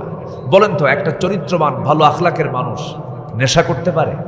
বলে নেশা করতে পারে? একটা সুন্দর চরিত্রে মানুষ কখনো নেশাখোর হতে পারে না। আমার দেশে নেশাখোর আছে না নাই বলেন? অনেক ভদ্রবেশী মসজিদ কমিটির সভাপতি, কেউ জানে না, সুন্দর চেহারা, মুখে দাড়িও আছে, মাঝে মাঝে নাইট ক্লাবে যায়। মাঝে মাঝে কি ক্লাবে যায়? নাইট ক্লাবে চলে যায়। এটা আখলাকের পরিপূর্ণতা হলো না। আপনি নামাজি, আপনি মসজিদে নামাজ পড়ছেন, আপনি সভাপতির পদ নিয়ে আছেন, আপনি নেশা করছেন, আপনার আখলাক পরিপূর্ণ হলো না, আপনি অপরিপূর্ণ, আপনি মুনাফিক চরিত্রের অধিকারী হয়ে গেলেন। ইমানদার কখনো আখলাকের অপরিপূর্ণ রূপ হতে পারে না। ইমানদারের রূপ হবে আখলাকের অপরিপূর্ণ না পরিপূর্ণ? পরিপূর্ণ। আল্লাহ রাব্বুল আলামিন তার রাসূলকে চারিত্রিক সনদ দিয়েছেন, যে আয়াতটা আমি কিছুক্ষণ আগেই বলেছি। আল্লাহ পাক তার রাসূলকে বলছেন, হে রাসূল, আমি আপনাকে সুমহান চরিত্র অধিকারী বানিয়ে দিয়েছি। আমার নবীজির ভিতরে এমন কোনো গুণ নাই যা অনুপস্থিত ছিল। ঘরের মধ্যে যেতেন, স্বামী হয়ে যেতেন, বাচ্চাদের সামনে যেতেন, বাবা হয়ে যেতেন, নাতির সামনে যেতেন, নানা হয়ে যেতেন, যুবকের সামনে দাঁড়াতেন, যুবকের বন্ধু হয়ে যেতেন, মুরব্বির সামনে দাঁড়াতেন, সম্মানজনক ব্যক্তিত্ব রূপ নিয়ে নিতেন, নামাজে দাঁড়াতেন, ইমাম হয়ে যেতেন, যুদ্ধে যেতেন, যোদ্ধা হয়ে যেতেন। সমস্ত গুণগুলো উপস্থিত বানিয়ে দিয়েছেন, যার মধ্যে তিনি আমার কে। আমরা দুর্বল কোনো আদর্শ পাইনি, আমরা এমন একটা আদর্শ পেয়েছি যে আদর্শের সনদ দিয়েছেন। তিনি কে? আল্লাহ পাক। আমার নবীজি মজা করতেন। এক বুড়ি মহিলাকে দেখলেন, বুড়ি মহিলাকে দেখে কৌতুক করে বললেন, এই বুড়ি কোনোদিন জান্নাত পাবে না। হ্যাঁ, বুড়ি তো কাঁদতে কাঁদতে মরার দশা। রাসূল বলছেন, বুড়িমা কাঁদেন কেন? আপনার মুখ থেকে বের হয়ে গেছে আমি জান্নাত পাবো না, আমার কি আর সুখ আছে? আমি তো শেষ। আমার রাসূল কিছুক্ষণ পর মুস্কি হাসি মেরে বললেন, কে বলেছে আপনি জান্নাত পাবেন না? জান্নাত পাবেন, বুড়ি হয়ে নয়, ষোড়শী হয়ে। জোরে বলি সুবহানাল্লাহ। আমার নবীজি এক কালো নিকষ কৃষ্ণাঙ্গ নারীকে দেখে বললেন, এই কালো মহিলা কোনোদিন জান্নাত পাবে না। মহিলা তো কাঁদতে কাঁদতে অস্থির হয়ে যাচ্ছে। রাসূল বলছেন, কাঁদেন কেন, কাঁদো কেন, কি হয়েছে? আমি তো জাহান্নামী, আপনি বলে দিয়েছেন। রাসূল বললেন, তোমার এই সুরত দিয়ে তুমি জান্নাত পাবা না, জান্নাতে তুমি প্রবেশ করবে চাঁদের মতো সুরত ধারণ করে। আমার নবীজি মজা করেও কথা বলতেন, সবার সঙ্গে মিশতেন। বাচ্চাদের সঙ্গে যখন দেখতেন, বাচ্চারা রাসূলকে দেখা মাত্র রাসূল এত প্রিয় ছিলেন যে তাদের সব খেলা ছেড়ে দিয়ে নবীর সঙ্গে খেলা ধরেন পাগল হয়ে যেত। এত মিশুক মানুষ ছিলেন মুহাম্মদ সাল্লাল্লাহু আলাইহি ওয়াসাল্লাম। আমার নবীজি ঘরের মধ্যে যখন ঢুকতেন, স্ত্রীরা রাসূলকে দেখে আনন্দে আত্মহারা হয়ে যেত। ঘরে খাবার ছিল না, অভিযোগ ছিল। আম্মা জান আয়েশা বলেন, মাসের পরে মাস চলে যেত, চুলায় আগুন জ্বলতো না, কিন্তু আমার নবীজির চেহারার দিকে যখন তাকাতাম, হাস্যোজ্জ্বল চেহারা দেখা মাত্রই আমাদের সমস্ত ক্ষুধা নিবারণ হয়ে যেত। রাতের বেলা খাবার নাই, দরজায় এসে ডাকতেন না, আমি ঘুমিয়ে পড়লে পরে আমার ঘুম নষ্ট হয়ে যাবে। আম্মা জান আয়েশা বর্ণিত হাদিস এগুলো। আমার নবীজি করতেন কি, সব স্ত্রীর দরজার সামনে দরজা ছিল না, কাঠ লাগানো কোনো দরজা ছিল না, সালার চট ছিল। শুধু আমি আয়েশা, আমার ঘরে একটা দরজা ছিল, কাঠের দরজা ছিল। আমি যখন ঘুমিয়ে পড়তাম, যখন তিনি টের পেতেন আমার আয়েশা ঘুমন্ত, আমাকে না ডাক দিয়া আস্তে আস্তে করে শিকলটা খুলে ঘরে ঢুকতেন, আমাকে ডাকতেন না, আস্তে আস্তে করে আওয়াজ না দিয়ে দিয়ে দেখতেন আমার ঘরে কোনো খাবার আছে নাকি। খাবার নাই, কিচ্ছু অভিযোগও দিতেন না। আমার নবীজি শূন্য পেটে শুধু পানি পান করে রোজার নিয়তে গোটাটা দিন রোজায় কাটায় দিয়েছেন। আমার নবীজি স্ত্রীদের হক আদায় করেছেন। আম্মা জান আয়েশা বলেন, আমি যখন উটের দুধ নিয়ে নবীর সামনে চলে যেতাম, যখন বলতাম, ইয়া রাসূলুল্লাহ, উটের দুধ আপনার কাছে প্রিয়, আপনি পান করুন। রাসূল বলতেন, আয়েশা আমি আগে পান করব না, তুমি আগে পান করো। ঠেলে দিতেন আমার দিকে, গ্লাস আমার দিকে ঠেলে দিয়ে বলতেন, তুমি আগে শুরু করো, আমি শেষ করব। আম্মা জান আয়েশা বলেন, আমি যেই দিক থেকে আমি ঠোঁট লাগায় ওই গ্লাসের দুধ পান করতাম, আমার নবীজি ঘাড় একটু নিচু করে দেখতেন আমি কোন দিকে ঠোঁট লাগালাম। তিনি ঠোঁটের চিহ্নটা মুখস্থ করে রাখতেন। আমি দুধ পান শেষে কিছু অংশ দুধ যখন নিচের দিকে রেখে দিতাম, বলতাম, হুজুর এখন আপনি পান করুন, দাও, আমাকে দাও। আমার দিকে তাকাতেন ভালোবাসার দৃষ্টিতে, মুহাব্বতের দৃষ্টিতে তাকায়া আমি আয়েশা যেদিকে ঠোঁট লাগিয়েছে ঠিক সেই জায়গায় আমার নবীজির ঠোঁটটা লাগায়া আমার দিকে তাকায় তাকায় মুস্কি মুস্কি হাসি মেরে অবশিষ্ট দুধ তিনি পান করতেন। জোরে বলে সুবহানাল্লাহ। ইসলামের স্বামী স্ত্রী মোহাব্বত আছে না নাই? আসতে বলবেন না, আছে না নাই? স্বামী স্ত্রী প্রেম কেমনে করতে হয়, মোহাব্বত পয়দা কেমন করে করতে রাসূল তা শিখিয়ে দিয়েছেন। আমার বন্ধুগণ, সেই স্বামী স্ত্রী মোহাব্বত হবে বাইরে না ঘরে? বলেন বাইরে না ঘরে? আর আজকে সে মোহাব্বত চলে গেছে কোথায়? বাইরে। আর ঘরে তার মোহাব্বত, ঘরে এখন কি লেখি, ঘরে কি হয়, কি লেখি, ঘরে আর মোহাব্বত নাই। কারণ ঘরের মোহাব্বত বাইরে গেলে কি আর ঘরে মোহাব্বত থাকে? থাকে না। আমি উটের গোশত খেয়ে রাসূলকে বলতাম, ইয়া রাসূলুল্লাহ, উটের গোশত নিয়ে এসেছি, আপনি ভক্ষণ করুন। রাসূল বলতেন, না আয়েশা তুমি আগে নাও, তুমি আগে খাও। আমি উটের গোশতগুলো খেয়ে খেয়ে হাড়গুলো চুষে চুষে রেখে দিতাম। আমার নবীজি সেই চুষে রাখা হাড়গুলো আমার নবীজি বাকি অবশিষ্ট চুষে চুষে খেয়ে নিতেন। আমার নবীজি আমাকে খুব মহব্বত করেছেন, খুব ভালোবেসেছেন। আমি একদিন আবেগ আপ্লুত হয়ে রাসূলকে বলছি, ইয়া রাসূলুল্লাহ, আমি আয়েশা, আপনি একদিন মরে যাবেন, আমিও মরে যাব, আপনি কি আমাকে ভুলে যাবেন না তো? রাসূল বলছেন, আয়েশা তুমি কেমন করে কথা বলো, কি হয়েছে তোমার বলো? হুজুর আপনি আমার জন্য একটু দোয়া করুন, আপনি আমার জন্য একটু খাস করে দোয়া করুন, আপনি আমার জন্য দোয়া করলে পরে আমি সেই দোয়াটা শুনতে চাই। আমার নবীজির সামনে যখন এমন করে বললেন আম্মা জান আয়েশা, রাসূল সঙ্গে সঙ্গে হাত উঁচু করে বলছেন, আল্লাহ তাআলা আমার আয়েশার আগের গুনাহ, আমার আয়েশার পরের গুনাহ, জীবনের সমস্ত আগের পরের সমস্ত গুনাহগুলো আমার আয়েশার তুমি আল্লাহ মাফ করে দাও। খুব খুশি হয়ে গেছেন আম্মা জান আয়েশা সিদ্দিকা রাদিয়াল্লাহু তাআলা আনহা। রাসূল বলছেন, আয়েশা তুমি কিছু বলতে চাও নাকি, খুশি হয়েছ নাকি? এবার তিনি বলছেন, ইয়া রাসূলুল্লাহি, এর চাইতে বড় আনন্দ কি হতে পারে যার জন্য বিশ্বনবী দিল থেকে দোয়া করে আমার আগের গুনাহ পরের গুনাহ যেন মাফ হয়ে যায়। এর চাইতে বড় আনন্দ আমার জীবনের দ্বিতীয়টা হতে পারে না। রাসূল বলছেন, আয়েশা রে, এই দোয়া শুধু তোমার জন্য করি না, আমি প্রত্যেকটা মুহূর্ত আমার উম্মতের জন্য ঠিক একই দোয়াই করি। জোরে বলেন সুবহানাল্লাহ। তাহলে এই দোয়া শুধু আম্মা জান আয়েশার জন্য না আমাদের জন্য? আমাদের জন্য। সেই নবীর উম্মত আমরা হতে পেরেছি। উম্মত যেহেতু আমরা তার আদর্শ নেব, রাসূলের না অন্যের? বলেন, অন্যের আদর্শ না রাসূলের আদর্শ? রাসূলের আদর্শ থাকতে হবে নিজের সকল জায়গায়, মাথা থেকে পা পর্যন্ত, আপ টু বটম, প্রত্যেকটি জায়গায় রাসূলকে সামনে হাজির করব। কিয়ামতের দিন আমার সামনে রাসূল হাজির হয়ে যাবে। রাসূলকে লাগবে না এমন কোন স্টেশন আছে? প্রত্যেকটা স্টেশনে রাসূলকে লাগবে। মিজানে লাগবে, কবরে লাগবে, পুলসিরাতে লাগবে, হাসরে লাগবে। প্রত্যেকটা জায়গায় রাসূল ছাড়া পার হওয়ার কোনো উপায় নাই। সম্মানিত ভাইয়েরা, অতএব এই দুনিয়ার জীবনে বসবাস করতে গিয়ে সেই নেতৃত্ব হারিয়ে অন্য নেতৃত্ব ধরে যদি রাসূলকে হারিয়ে ফেলি, সেই নেতৃত্ব মানার কোনো দরকার না। একটু মাথায় রাখবেন, আমি খুব দরদ দিয়ে কথাটা বলছি, একটু মনোযোগ দিয়ে শুনবেন। একটা লাইন, সেটা হলো, এমন নেতা নির্বাচন করা যাবে না, এমন নেতা আমার জীবন অনুসরণ করা যাবে না যে নেতাকে হাসরের দিন একসঙ্গে তুলে হাজির হলে আমার বিপদ হবে। কারণ ইয়াউমা নাদউ কুল্লা উনাসিম বিইমামিহিম, আল্লাহ তাআলা কিয়ামতের দিন প্রত্যেক ব্যক্তিকে তার নেতা সহ ডাকবেন। তো সেই দিন এমন কোন নেতা যেন আমার দুনিয়াতে সিলেকশন না হয়, যে নেতা নিয়ে আমি যখন আল্লাহর সামনে দাঁড়াবো আমি বিপদে পড়ে যাব। ওই নেতার নেতৃত্ব মানার কোনো দরকার। আমরা সচেতন হব। জোরে বলি ইনশাআল্লাহ, আর জোরে বলি ইনশাআল্লাহ। সামাইলে তিরমিজির ভিতরে এসেছে, আমার নবীজির চরিত্র কেমন ছিল, আমার রাসূল কেমন ছিলেন? দাইমাল বিশরি, সদা হাস্যোজ্জ্বল মানুষ ছিলেন। সাহালাল খুলকি, সহজ সরল স্বভাবের অধিকারী ছিলেন। লাইনাল জানিব, কোমল হৃদয়ের অধিকারী ছিলেন। লাইসা বিফাযদিন ওয়ালা গালিযিন, রূঢ় বা কঠিন স্বভাবের ছিলেন না।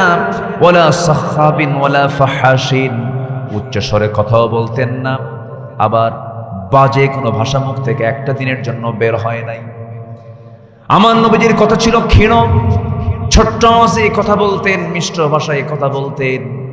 আমার নবীজির কথায় মুগ্ধ হয়ে বহু কাফের পর্যন্ত বলতে বাধ্য হয়েছে, লা ইলাহা ইল্লাল্লাহু মুহাম্মাদুর রাসূলুল্লাহ সাল্লাল্লাহু আলাইহি ওয়াসাল্লাম। আমরা সুন্দর ভাষায় কথা বলবো, সুন্দর আচরণ করব, ব্যবহার হবে হলো মানে মার্জিত ব্যবহার হবে, কত হবে সুন্দর।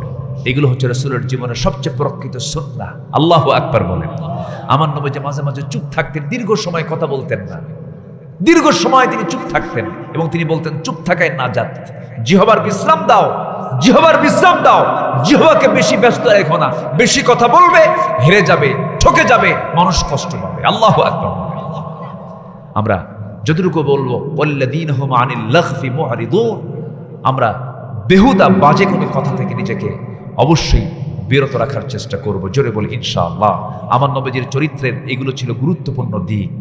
সম্মানিত ভাইয়েরা, নাম্বার 3 হলো রাসূলুল্লাহর আদর্শ আখিরাতের পথ এবং পাথেয়। 3 নাম্বার পয়েন্ট হচ্ছে আমরা তওবা করব, ইস্তেগফার করব। কার কাছে?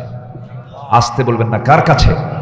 ভাইয়েরা, আমার এই কথাগুলো শুধু আপনি শুনছেন না, এই কথাগুলো এখন তো প্রযুক্তির সময়, আধুনিক তথ্য প্রযুক্তির যুগে এই কথাগুলো গোটা দুনিয়া সাপ্লাই হয়ে যায়। হয়তো আগামীকালকে লক্ষ লক্ষ মানুষ এই আলোচনাগুলো শুনবে। তো এই জন্য একটু আমাকে সময় দেন, আপনার উপস্থিতির মধ্য দিয়ে যেন আমি কথার হকটা যেন একটু আদায় করতে পারি। একটু বসেন। নাম্বার 3 হচ্ছে তওবা করা, ইস্তেগফার করা। কার কাছে? মাফ চাইতেই হবে, কিন্তু একজনের কাছে। তিনি কে? জোরে বলেন, তিনি কে? ক্ষমা চাইব আমরা কার কাছে? তওবা করব কার কাছে? তওবা করার জন্য বান্দা রেডি থাকবে, আর আল্লাহ ক্ষমা করার জন্য রেডি থাকবে। লাউ লাম তুযনিবু লাযাহাবা আল্লাহু বিকুম ওয়া লাজাআ বিকওমিন হাত্তা ইউযনিবুন। ও বান্দা, তুমি যদি গুনাহ না করো, এই দুনিয়া থেকে তোমাকে বের করে দিয়ে এমন একটা জাতি পাঠাবো যে বান্দাগুলো গুনাহ করবে, চোখের পানি ফেলে ফেলে কাঁদবে, আমি তারে মাফ করে দেব। গুনাই নাই, কাঁদবেন কেমনে? এই জন্য গুনাহ বান্দার হবে। এটা অস্বাভাবিক না স্বাভাবিক? রাগ করতেছেন মনে হয় আপনারা। ফেরেশতার গুনাহ আছে? ফেরেশতার দাম বেশি না মানুষের দাম বেশি? ফেরেশতার গুনাহ করার যোগ্যতা নেই, গুনাহ করবে কেমনে? আর বান্দার গুনাহ করার যোগ্যতা আছে, এরপরও গুনাহ করে না আল্লাহর ভয়ে। এই জন্য মানুষের চাইতে, ফেরেশতার চাইতে মানুষের দাম বেশি। যদি বলি সুবহানাল্লাহ। আমাদের গুনাহ করার যোগ্যতা থাকবে, কিন্তু গুনাহ করব না। কার ভয়ে? আল্লাহ পাক আমার সম্মানকে বাড়ায় দিবেন। যদি কোনো গুনাহ হয়ে যায়, আল্লাহর কাছে ক্ষমা চেয়ে নেব। وتوبوا إلى الله جميعا أيها المؤمنون لعلكم تفلحون। সূরাতুন নূর 31 নম্বর আয়াত। সফল যদি হতে চাও, সবাই মিলে তওবা করো। হে মুমিনগণ, তওবা করলে পরে তোমরা সফল হয়ে যাবে। আল্লাহ পাক সূরা তাওবা নামে একটা সূরা নাযিল করেছেন। তুবু ইলাল্লাহি তাওবাতান নাসুহা আত-তাইবুনাল আবিদুনাল হামিদুনাস সাইহুনার রাকিউনাস সাজিদুন الآمرون بالمعروف والناهون عن المنكر والحافظون لحدود الله وبشر المؤمنين। জোরে বলুন আল্লাহু আকবার। তওবা করো। আমি রাসূল নিজে তওবা করি। ফাইন্নী আতুবু ফিল ইয়াউমি মিআতা মাররা। আমি রাসূল নিজে সারা দিনে 100 বারেরও বেশি বার তওবা করি। ও দুনিয়ার মানুষ, তোমরা তওবা করো। যার জীবনে একটা গুনাহ নাই, সেই লোকটার নাম কি বলেন? মুহাম্মদ সাল্লাল্লাহু আলাইহি ওয়াসাল্লাম। অথচ তিনি 100 বারেরও বেশি বার তওবা করেন। সবচেয়ে বেশি কেঁদেছেন মুহাম্মদ সাল্লাল্লাহু। তার মতো কান্না পৃথিবীর কেউ কাঁদতে পারে নাই। আমার নবীজি ডুকরে ডুকরে কেঁদেছেন। চোখ ফুলে গেছে, সেজদায় পড়ে গেছেন। ঘন্টার পর ঘন্টা চলে গেছে, কান্না থামে না। লাইয়ান জুহাদুম মিনকুম, কেউ নাজাত পাবে না, কেউ নাজাত পাবে না। সাহাবায়ে কেরাম বলেন, ইয়া রাসূলুল্লাহ, আপনিও নাকি? হ্যাঁ, নাআম, আমিও। ইল্লা আইয়াতাখাম্মাদানি আল্লাহ, কিন্তু আল্লাহ আমাকে রহমতের চাদর দিয়ে বেষ্টন করেছেন। আল্লাহ পাক আমাকে মাফ করে দিবেন। আমার বন্ধুগণ, সেই বিশ্বনবীর আসন থেকে যদি রাসূল দিনের বেলা যদি সারাদিনে যদি 100 বারেরও বেশি বার তওবা করেন, আমাদের তওবা করার মনে হয় দরকার নাই? তওবার দরকার আছে না নাই বলেন? আচ্ছা, সাইয়্যিদুল ইস্তিগফারটা মুখস্থ করে নেবেন। আস্তাগফিরুল্লাহ ঘন ঘন পড়বেন। তাসবিহগুলো ঘন ঘন পড়বো আমরা। উঁচু জায়গায় চড়তেছি, আল্লাহু আকবার। আশ্চর্য জিনিস দেখতেছি, সুবহানাল্লাহ। কোন একটা ভালো জিনিস দেখলাম, সুসংবাদ পেলাম, আলহামদুলিল্লাহ। সর্বক্ষণ এই জিহ্বা ভিজায় রাখবো কার জিকির দিয়া বলেন? আসতে বলবেন না, কার জিকির দিয়া? আল্লাহর জিকির দিয়া। আমার বন্ধুগণ, নাম্বার 4 হলো রাসূলুল্লাহর আদর্শ, আখিরাতের পথ এবং পাথেয়র 4 নাম্বার পয়েন্ট হলো আল্লাহর সামনে দাঁড়ানোর ভয়। আল্লাহর সামনে দাঁড়ানোর ভয়ে আল্লাহর হারামকে বর্জন করে পবিত্র জীবন গঠন হলো আখিরাত নাজাত প্রাপ্তির শ্রেষ্ঠ একটা মাধ্যম। আল্লাহর ভয়ে আমরা সামনে দাঁড়ায়া যাব। আল্লাহর ভয়ে, কার ভয়ে? আল্লাহর ভয়ে নামাজে দাঁড়াবো, সকল হারামকে বর্জন করব। হারাম বর্জন করলে পরে জান্নাত আমার জন্য ওয়াজিব হয়ে যাবে। আল্লাহ রাব্বুল আলামিন বলেন, ওয়া আম্মা মান খাফা মাকামা রাব্বিহি ওয়া নাহান নাফসা আনিল হাওয়া ফাইন্নাল জান্নাতা হিয়াল মাওয়া। জোরে বলুন আল্লাহু আকবার। যার দিলের ভেতরে আল্লাহর ভয় জাগ্রত হয়ে যাবে, এবং প্রবৃত্তির অনুসরণ থেকে যে ব্যক্তি নিজেকে গুটিয়ে রাখবে, নিবৃত রাখবে, আল্লাহ বলছেন আমি আল্লাহ তার জন্য 8টা জান্নাতের অন্যতম জান্নাত, জান্নাতে মাওয়া আমি তার জন্য রেডি রেখে দিয়েছি। জোরে বলি সুবহানাল্লাহ। আমার আপনার জীবনের সবচেয়ে চূড়ান্ত প্রাপ্তি হলো জান্নাত। চূড়ান্ত প্রাপ্তি কি বলেন? জান্নাত। সবাইকে জান্নাত পেতে রাজি আছেন নাকি? কয় নাম্বার জান্নাত বলেন? কয় নাম্বার জান্নাত পেতে চান? কেউ তো কিছু কর না। বলেন জান্নাত কয়টা? বলেন মোট কয়টা জান্নাত? 8টা। 1 নম্বর জান্নাতের নাম কি? জান্নাতুল ফেরদাউস। চাইবো যখন আল্লাহর কাছে কয় নাম্বারটা চাবে? 1 নাম্বারটা চাই। চাইলে আল্লাহর কাছে চাইতে গিয়ে আমার ভুল করব কেন? 1 নাম্বার জান্নাত চাই। জোরে বলি সুবহানাল্লাহ। কোরআনকে প্রশ্ন করুন, কোরআন এখন তুমি বলো 1 নাম্বার জান্নাতের আমল কি? সে আমল করলে তো আমরা সেই জান্নাত পেয়ে যাব। আল্লাহকে বলবো আল্লাহ এই যে আয়াত প্রমাণ করে দিচ্ছে, আমি কাজগুলো করে আসছি, এখন জান্নাত দিয়ে দাও। সুবহানাল্লাহ বলবেন না? আল্লাহ রাব্বুল আলামিন বলেন 1 নাম্বার জান্নাত আমি তাকেই দেব। সূরাতুল মুমিনুনের ভিতরে আল্লাহ রাব্বুল আলামিন 7টা আমল শিখিয়ে দিয়ে জান্নাতুল ফেরদাউস বুঝিয়ে নিতে বলেছেন। আবার সূরা কাহফের শেষের দিকে আল্লাহ রাব্বুল আলামিন 2টা আমলের কথা বলে দিয়েছেন। 2টা আমল কি? ইন্নাল্লাযীনা আমানু ওয়া আমিলুস সালিহাতি কানাত লাহুম জান্নাতুল ফিরদাউসি নুজুলা খালিদিনা ফিহা লা ইয়াবগুনা আনহা হিওয়ালা। সূরা মুমিনুন বলছেন কি? قد أفلح المؤمنون الذين هم في صلاتهم خاشعون والذين هم عن اللغو معرضون والذين هم للزكاة فاعلون والذين هم لفروجهم حافظون. Number 1 নামাজ, নাম্বার 2 জিহ্বাকে সংযত করা, নাম্বার 3 হলো যাকাত দেওয়া, নাম্বার 4 হলো, নাম্বার 4 হলো নিজের লজ্জাস্থানকে হেফাজত করা, নাম্বার 5 হলো ওয়াল্লাযীনা হুম লিআমানাতিহিম ওয়া আহদিহিম রাউন। নাম্বার 5 হলো আমানত ঠিক রাখা, আমানতের খেয়ানত করা যাবে না। নাম্বার 6 হলো ওয়াদা ঠিক রাখা, প্রতিশ্রুতি ঠিক রাখা। নাম্বার 7 নামাজ দিয়ে শুরু, নামাজ দিয়ে শেষ। ওয়াল্লাযীনা হুম আলা সালাওয়াতিহিম ইউহাফিযুন উলাইকা হুমুল ওয়ারিসুন الذين يرثون الفردوس هم فيها خالدون. 7টা কাজে জান্নাতুল ফিরদাউস। কয়টা কাজে বলেন? 7টা কাজে কয় নাম্বার জান্নাত? 1 নাম্বার জান্নাত। নাম্বার 1 হলো নামাজ, নাম্বার 2 হলো জিহ্বা সংযত, নাম্বার 3 হলো যাকাত, নাম্বার 4 হলো লজ্জাস্থানে হেফাজত করা, নাম্বার 5 হলো আমানত ঠিক রাখা, নাম্বার 6 হলো ওয়াদা ভঙ্গ না করা, নাম্বার 7 হলো নামাজ যত্নশীল হওয়া, নামাজটা ঠিক মতো আদায় করে নামাজটা যত্নশীল হওয়া। এই 7টা কাজ করবে যে জান্নাতুল ফেরদাউস বুঝে পাবে, সে জোরে কোন সুবহানাল্লাহ। আসেন দোয়া করে দেই নাকি? চালাবো? আর বুরহান ভাই চালাবো? জোরে বলি ইনশাআল্লাহ, জোরে বলি ইনশাআল্লাহ। 4 নাম্বার চলে গেল। আমার বন্ধুগণ, আল্লাহর ভয়টা এমন একটা বিষয়, আল্লাহর ভয় যার মধ্যে থাকবে সে কখনো হারাম কাজে যেতে পারবে না। মানুষ পৃথিবীতে ভালো থাকবে প্রশাসনের ভয়ে না আল্লাহর ভয়ে। আসতে বলবেন না, প্রশাসনের ভয় না আল্লাহর ভয়? আল্লাহর ভয়ে। সাইয়েদনা ওমর ফারুকের আমলে কোন এক রাতের আধারে সাইয়েদনা ওমর ফারুক তিনি জনগণকে দেখার জন্য তিনি ঘর থেকে বের হয়েছেন। বের হওয়ার পরে নিঝুম পল্লীর মধ্যে ঢুকলেন। ঢুকে দেখেন ছোট্ট একটা ঘরের ভিতরে 2জন মহিলা কথা কয়। কয়জন মহিলা? 2জন মহিলা কথা বলে। 2জন মহিলার কথোপকথন চলছিল।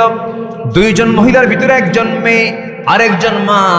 মা তার মেয়েকে বলছে, মা রে, আজকে উঠের যে দুধ হয়েছে এই দুধ বিক্রি করে সংসার চলবে না, দুধের মধ্যে পানি দাও। হালাল না হারাম? আসতে বলবেন না, হালাল না হারাম? এমন 2 নম্বরই কাজ তো আমার দেশে নাই। রাস্তার কাজ আরো নাই, আছে এগুলো আছে।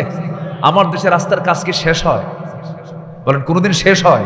একদিকে ধরে আরেকদিকে শেষ না হতে এদিকে চামড়া নাই কেন? এর কারণ হচ্ছে কি? নির্ভেজাল না ভেজাল? ভেজাল। দুধের মধ্যে পানি দিয়ে দাও, মেয়েকে এই কথা বলা মাত্র মেয়ে বলছে মা এই কাজ আমার দ্বারা হবে না, কারণ এটা হারাম কাজ। ওয়াম্মা মান খাফা মাকাম রাব্বিহি, আল্লাহর ভয় আমার মধ্যে আছে মা, এই কাজটা আমি করতে পারবো না। কে দেখো এই কাজটা করলে এখানে কেউ দেখবে না, ওমর তো এখানে নাই, তার প্রশাসন এখানে নাই, কেউ দেখতে পাবে না, অন্ধকারের মধ্যে পানি ঢুকায়া দাও দুধের ভিতরে। এবার মেয়েটা বলছে মা তুমি হয়তো নিজে ফিল করতেছ ওমরের কোনো প্রশাসন এখানে নাই, কিন্তু এমন প্রশাসন এখানে আছে যে প্রশাসন দেখার জন্য আলো লাগে না, অন্ধকারও লাগে না। কিরামান কাতিবিন ইয়ালামুনা মা তাফআলুন। জোরে বলুন আল্লাহু আকবার। এই কথা শোনার সঙ্গে সঙ্গে সাইয়েদনা ওমর ফারুক রাদিয়াল্লাহু তাআলা আনহু দেরি করলেন না, চোখে পানি চলে এলো। শুকরিয়া স্বরূপ তিনি সেজদায় পড়ে কেঁদে বলছেন আল্লাহ, আমার অধীনের জনগণগুলো তারা আখিরাত সম্পর্কে এতটুকু সচেতন। বাড়িতে চলে গেছেন, বউটাকে ডাক দিয়ে বলছে বউ আমার কপাল খুলে গেছে। কি কপাল? ছেলের জন্য বউ খুঁজে পাই না, ছেলেকে বিয়ে করাবো, যাও অমুক বাড়িতে একটা মেয়ে আছে, সেই মেয়েটাই হবে আমার ছেলের বউ। ওমরের মতো মানুষ, অর্ধ দুনিয়ার শাসনকর্তা, ছেলেকে বিয়ে করাচ্ছেন সম্পদ দেখে, গাড়ি দেখে, বাড়ি দেখে না, তাকওয়া দেখে।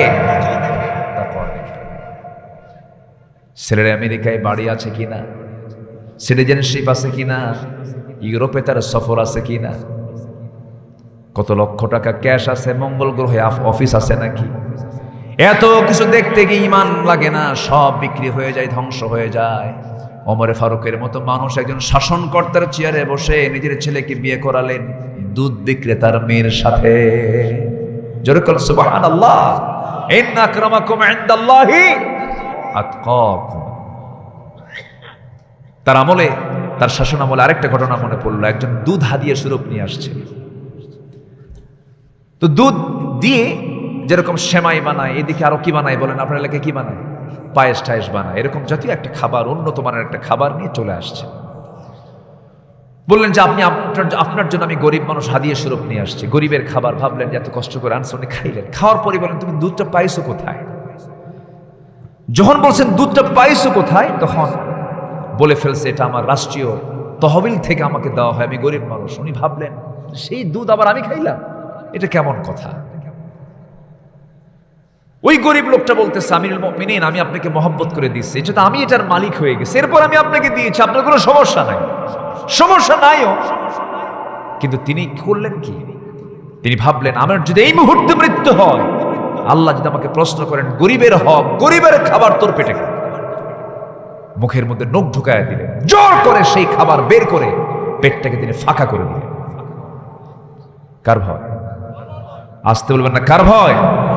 আল্লাহর ভয়। মানুষ ভালো হবে কার ভয়? আমার দেশের শাসক এক নম্বর এখন হওয়া দরকার কার ভয় করা শাসক? কার ভয় করা শাসক? আল্লাহর ভয় করা শাসক এখন দরকার আমার দেশে। ওমরের মতো লোক দরকার, আবু বকরের মতো লোক দরকার। সোরটা দিয়ে আমরা আর দেশ চালাতে চাই না। আইয়ুব করেছে শাসন, মুজিব দিয়েছে ভাষণ, জিয়া কেটেছেন খাল, এরশাদের তাল বেতাল, ঠিক আছে না? সব দেখা শেষ। আগামীর দেশ আমরা দেখতে চাই কোরআনের দেশ। জোরে বলি ইনশাআল্লাহ, আর জোরে বলি ইনশাআল্লাহ। আমাদের সাহায্যকারী কে? আল্লাহ কবুল করুন, জোরে বলি আমিন। নাম্বার 5 হলো আমানতদারিতা এবং বিশ্বস্ততা। যার আমানত নাই তার ঈমানও নাই। লা ঈমানা লিমান লা আমানাতা লাহ। আমানত ঠিক রাখতে হবে, বিশ্বস্ততা থাকতে হবে। আমানতের খেয়ানতকারী ঈমানদার হয় না বেঈমান হয়? বেঈমান। আল্লাহ রাব্বুল আলামিন বলেন ইন্নাল্লাহা ইয়া'মুরুকুম আন তু'আদ্দুল আমানাতি ইলা আহলিহা ওয়া ইযা হাকামতুম বাইনান নাসি আন তাহকুমু বিল আদল ইন্নাল্লাহা নি'মা ইয়া'ইযুকুম বিহি। আল্লাহ বলছেন, আল্লাহ তোমাদেরকে অর্ডার করেছেন তোমরা আমানতটা ঠিক রাখো। এবং তোমরা বিচার করবে, ফয়সালা করবে একমাত্র কার বিধান দিয়া বলেন? কার বিধান দিয়া? আল্লাহর বিধান দিয়া। আমানতদারিতে সবচেয়ে বড় একটা বিশ্বস্ততার জায়গা। আমানত যার ঠিক থাকবে তার সব ঠিক থেকে যাবে, আমানতদারিতে যারা থাকবে না তার কিছুই ঠিক থাকবে না। ওমরে ফারুকের শাসন আমল, রাষ্ট্রীয় তহবিলের একজন দায়িত্বশীল, সে রাষ্ট্রীয় তহবিলে 1 দিনার পড়েছিল, সেই দিনারটা একটা মাত্র দিনার, 1 দিনার, সেই দিনারটা নিয়ে সে ওমরে ফারুকের ছেলেকে দিয়ে দিল। ওমরে ফারুক রাদিয়াল্লাহু তাআলা আনহু সেই দিনারটা দেখেই বললেন, আমার কলিজার টুকরার সন্তান, এই দিনার তুমি কোথায় পেয়েছ? ওই রাষ্ট্রের তহবিলের রক্ষক আমাকে দিয়েছে। তিনি তাকে তলব করে বললেন, এই রক্ষক, তুমি একটা দিনার আমার ছেলেকে দিলে, এই দিনারটা কোথায় তুমি পেয়েছ? ওই তহবিলের মধ্যে, ওই জায়গার মধ্যে একটা দিনার পড়েছিল, ভাবলাম আপনার ছেলেকে দিয়ে দিয়ে সে খুশি হয়ে যাবে। আস্তে করে 1 দিনার তার হাতে তুলে দিয়ে বললেন, কিয়ামতের দিন আমাকে জাহান্নামে পাঠানোর ব্যবস্থা করেছো, আবার তুমি এই তহবিলে বরাদ্দ করো। জোরে কোন সুবহানাল্লাহ। মাত্র কয় দিনার? কয় দিনার? 1 দিন। রাষ্ট্রের তহবিলে, রাষ্ট্রের খাদ্যের মালের ভিতরে নতুন কিছু ফল এসেছে, খেজুর এসেছে। ছোট্ট ছেলে গিয়ে সেই খাবারের মধ্যে হাত দিয়েছে, একটা খেজুর মুখের মধ্যে তুলে নিয়েছে। ওমরে ফারুক করলেন কি, মুখের মধ্যে নখ ঢুকে সেই খেজুরটা বের করলেন, বের করে বলেন, মায়ের কোলে যা। কার কোলে? মায়ের কোলে যা। কিছুক্ষণ পর ঘরের মধ্যে ঢোকা মাত্রই স্ত্রী চোখে পানি। স্ত্রীকে বলছেন, আমার স্ত্রী কাঁদো কেন? আপনার মধ্যে কোনো মায়া দয়া নাই? ছোট্ট ছেলেটা একটা খেজুর মুখে দিয়েছে, কি দরকার ছিল? আমরা তো খেজুর পাবোই, একটা খেজুর নয় কম নিতাম। আপনি ছেলেটাকে ধমক দিয়ে আমার কাছে পাঠায় দিলেন, বাচ্চাটা কান্নাকাটি করেছে, আমার খারাপ লাগছে। ওমরে ফারুক বলছেন, স্ত্রী, আল্লাহর কসম করে বলি, আমি কি বুঝি না সন্তানদের মায়া দয়া? কিন্তু এই যে খেজুরটা আমার ছেলে মুখে নিয়েছে, অর্ধেক খেয়েও ফেলেছে, অর্ধেক মুখের মধ্যে নিয়েছে, আমি কেন জোর করে মুখ থেকে বের করলাম? এই জন্য বের করেছি, যে খেজুরটা মুখে নিয়েছে সেই খেজুরটাই যে আমার ভাগে পেতাম, তার গ্যারান্টি কি? সুবহানাল্লাহ বলবেন না? আরো জোরে কোন সুবহানাল্লাহ। এটাই হলো বিশ্বস্ততা, এটাই হচ্ছে আমানতদারিতা। আদায় করবো না নষ্ট করব? বলেন বন্ধুরা, আদায় করবো নষ্ট করব? মালুহু আরদুহু, মাল সম্মান, দামুহু রক্ত, অর্থাৎ জীবন, সম্মান এবং তার সম্পদ পরস্পরের জন্য এগুলো রক্ষা করা ফরজ, আর এগুলো নষ্ট করা কি? হারাম। আপনি একজনকে হত্যা করতে পারবেন না, কারণ মাল আপনার জবরদখল করতে পারবেন না, সম্মান নিক সিনেমিনি খেলতে পারবেন, এগুলো হারাম করে বান্দার হক নষ্ট হয়ে যাবে। আমরা এগুলোর ব্যাপারে সতর্ক থাকবো, জোরে বলি ইনশাআল্লাহ। আমি শর্ট করে শেষ করছি। নাম্বার 8 হলো পার্থিব জীবনের উপরে আখেরাতকে প্রাধান্য দেওয়া। দুনিয়া বড় না আখেরাত বড়? দুনিয়া কি ফুরে যাবেন একদিন? বলেন ফুরবে কিনা বলেন? আখেরাত আচ্ছা, আখেরাত কি কখনো ফুরবে? অতএব আমরা বোকা থাকতে চাই না চালাক হতে চাই? আমরা চালাক হব। মান আকিয়াসুন নাস ওয়া হাযামুন নাস, ইয়া রাসূলুল্লাহ। সবচেয়ে চালাক কে? রাসূল বলেন, আকসারুকুম যিকরান লিল মাউত ওয়া আকসারুহুম ইস্তিআদাদা, উলাইকাল আকিয়াস। চালাক লোকটা সেই যে ব্যক্তি মৃত্যুর কথা বারবার স্মরণ করে। জোরে বলি সুবহানাল্লাহ। আমরা পার্থিব জীবনের উপর আখিরাতকে প্রাধান্য দেব। আল্লাহ কবুল করুন, জোরে বলি আল্লাহুম্মা আমিন। আরো জোরে আল্লাহুম্মা আমিন। আমার নবীজি মদিনা রাস্তা দিয়ে হাঁটতেছেন, একটা মরা ছাগল দেখলেন। সে ছাগলটার কানও কাটা, কানটাও কি কাটা, অর্ধেক মরে আছে। আমার নবীজি ছাগলটা দেখে ওই কানে হাত দিলেন, দিয়ে বললেন, কেউ কি টাকা দিয়ে কিনবা? সাহাবীরা বলে, হুজুর এ তো মরা, আবার কান কাটা, এটা টাকা দিয়ে কিনবো কেমন? আল্লাহ রাসূল বললেন, আল্লাহর কাছে এই পৃথিবীর দাম এই মরা ছাগলের চাইতো কম। আমরা কি পেরেশান হয়ে, কি পেরেশান আমরা! এই বিশাল ফুরাবে না এমন আখিরাত সামনে পড়ে আছে, এটার জন্য আমরা একটু লালায়িত হই। লোভ যদি করতে হয় দুনিয়ার না আখিরাতের, আখিরাতের লোভটা থাকতে হবে, প্রকৃত লোভ। আল্লাহ কবুল করুন, জোরে বলি আমিন। নাম্বার 9, জীবনের সকল কিছুর ঊর্ধ্বে আল্লাহ এবং রাসূলকে প্রিয় হিসেবে গ্রহণ করা। আমার কেউ প্রিয় না, বলেন তো? বউ কি থাকবে না হেরে যাবে? সন্তান থাকবে না হেরে যাবে? সম্পদ থাকবে না হেরে যাবে? এখনই মরেন, আপনার মেয়াদ পৃথিবীতে সর্বোচ্চ 5 থেকে 6 ঘন্টা। আপনি থাকতে পারবেন না, আপনি থাকতে চাইলেও পারবেন না। আপনি যত বড় রাজা মহারাজা হন না কেন, মরে যাচ্ছেন, মরে গেছেন, উপায় নাই, পৃথিবীবাসী আপনাকে রাখবে না, ধাক্কা মেরে কবরে থুয়ে আসবে।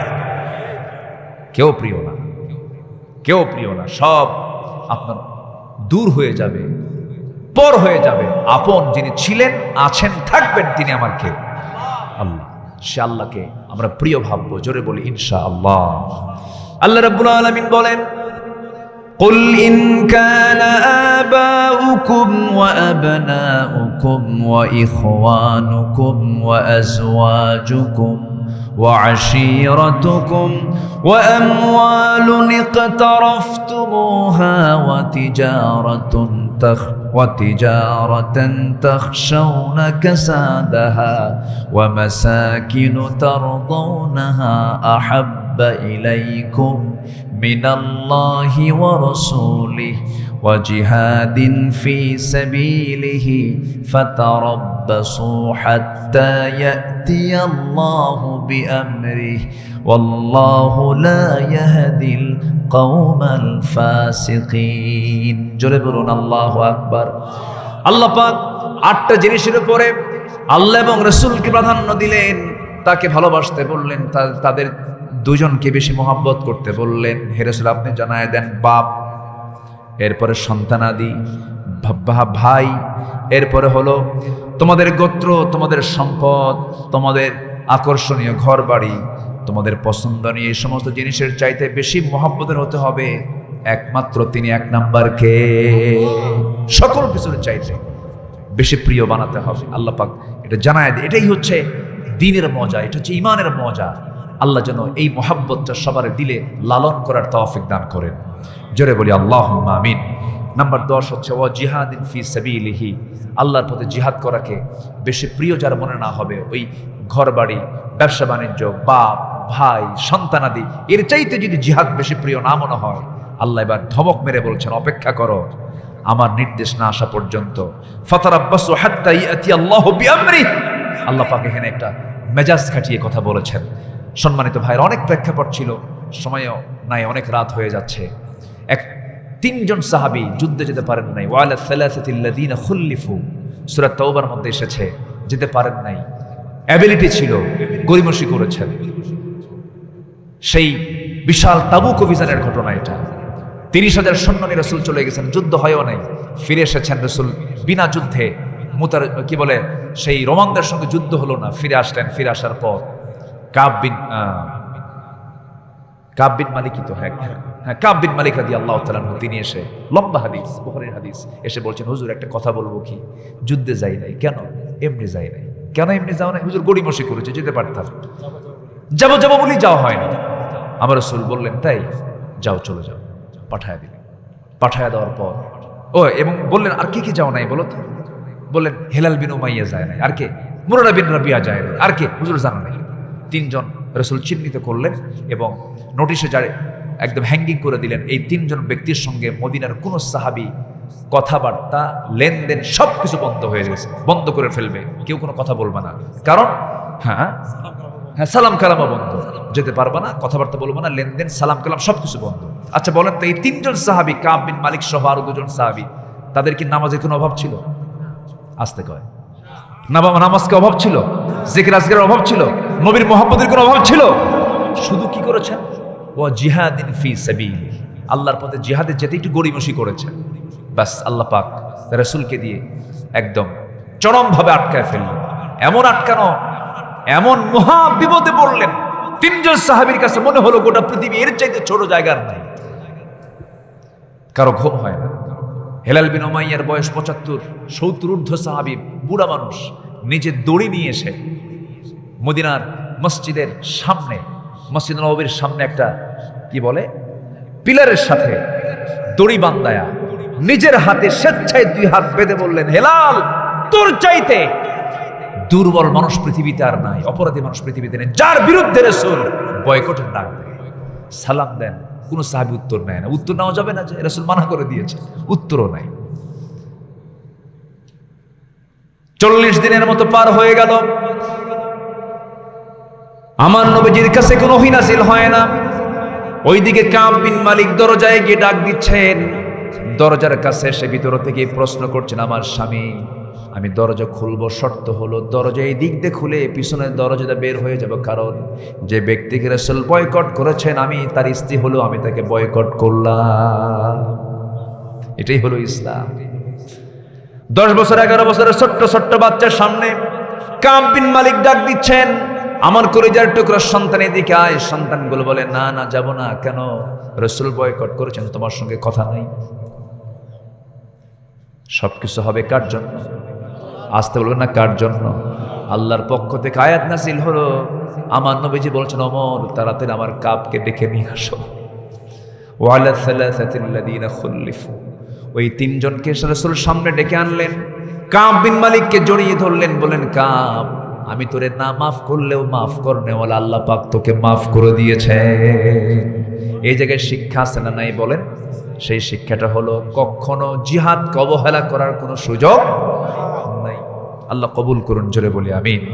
আমি আর কথা বাড়াবো না, যতটুকু হয়েছে বলি আলহামদুলিল্লাহ, জোরে বলি আলহামদুলিল্লাহ। জি, আসুন আমরা দোয়া করি। সবাই ফজর পড়বেন তো? ফজর পড়বেন কারা কারা একটু হাত তুলে দেখান দেখি।